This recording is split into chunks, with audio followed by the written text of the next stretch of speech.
Правительство республики утвердило проектную программу по профилактике преступности и правонарушений несовершеннолетних РЛ «Надежда» на 2016-2017 годы.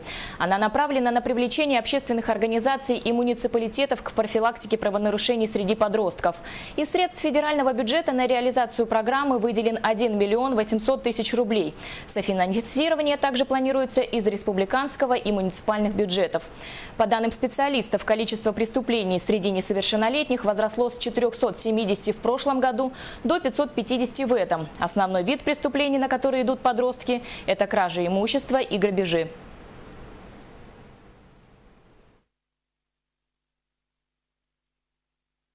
В этой программе предусматривается проведение таких мероприятий, как создание условий для досуга несовершеннолетних.